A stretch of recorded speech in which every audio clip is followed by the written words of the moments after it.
కొన్ని చార్ట్స్లో ఏమవుతుందంటే ఈ గురుచంద్ర గ్రహాలు ఒకే రాశిలో కలిసినప్పటికీ ఆ గజకేసరి యోగానికి సంబంధించిన ఫలితాలు అనేవి వాళ్ళకి రావు. దానికి కారణం ఏంటంటే ఆ రెండు గ్రహాలు కలిసిన రాశి అనేది గురువుకి కానీ చంద్రుడికి కానీ ఏదైనా స్వక్షేత్రం ఉచ్చ రాశి అయితే మాత్రమే ఈ యోగం అనేది 100% బలంగా పనిచేస్తుంది.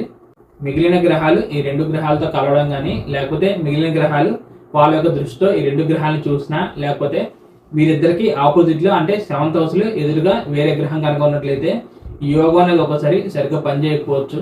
ఇవన్నీ మనం అనాలిసిస్ చేయాలి. అండ్ అలాగే ఇంకా ఏ సందర్భంలో ఈ యోగం అనేది పనిచేస్తుందంటే చంద్రుడి నుంచి గురువు కేంద్ర స్థానంలో ఉన్నప్పుడు కూడా ఈ గజకేసరి యోగం అనేది పనిచేస్తుందని మనం చెప్పొచ్చు.